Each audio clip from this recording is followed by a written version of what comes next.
അപ്പോൾ നമ്മുടെ ദേവക്കുട്ടന് 3.5 മാസം കഴിഞ്ഞപ്പോഴുള്ളൊരു വീഡിയോ ആണിത്. ആശാനെ കുളിപ്പിക്കുന്നതിന് മുന്നേ വളരെ മൈൽഡായിട്ട് എണ്ണയൊക്കെ കോക്കനട്ട് ഓയിലൊക്കെ തേച്ച് ഇങ്ങനെ കിടത്തേക്കാണ്. അതിനുശേഷം കുളിയൊക്കെ കഴിഞ്ഞ ശേഷം കുറേ കൂടെ എനർജറ്റിക് ആയിട്ടൊക്കെ വന്നിട്ടുണ്ടായിരുന്നു. അപ്പോൾ കുറേ നാളുകൾ കൂടി ഈ ഒരു വീഡിയോ കണ്ടപ്പോൾ ഭയങ്കര ഇത്ര പെട്ടെന്ന് കുഞ്ഞ് വലുതായോ എന്ന് വരെ തോന്നി. ഇപ്പോൾ ആശാനെ ഒരു നിമിഷം കഴിഞ്ഞിട്ടുണ്ട്. അപ്പോൾ അതേ കുളിയൊക്കെ കഴിഞ്ഞതിന് ശേഷം ആൾ നല്ല എനർജറ്റിക് ആയിട്ട് എന്തൊക്കെയോ പറയുന്നുണ്ട്. ഒന്നും ഒരു പിടുത്തമില്ല. എന്തായാലും അവൻ്റെ എക്സ്പ്രഷൻസും അവൻ പറയുന്നതൊക്കെ നമുക്കൊന്ന് കണ്ടു നോക്കാം.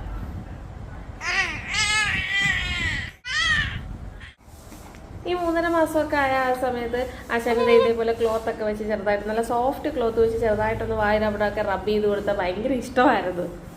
പ്രത്യേക തരം എക്സ്പ്രഷൻസ് ഒക്കെ അന്നേരം കാണാമായിരുന്നു. അപ്പോൾ നമ്മുടെ ഈ രസകരമായ കുട്ടി വീഡിയോ ഇവിടെ അവസാനിക്കുകയാണ്. അപ്പോൾ ഇതുപോലുള്ള ഒരുപാട് വീഡിയോസ് അപ്ലോഡ് ചെയ്യാനായിട്ടുണ്ട്. സമയം കിട്ടാത്തതുകൊണ്ടാണ് ചെയ്യാത്തത്. കിട്ടുന്നതനുസരിച്ച് ചെയ്യുന്നതായിരിക്കും. അപ്പോൾ ഇതുപോലുള്ള കൂടുതൽ വീഡിയോസിനായി ചാനൽ സബ്സ്ക്രൈബ് ചെയ്തേക്കുക. അപ്പോൾ മറ്റൊരു വീഡിയോയിൽ കാണാൻ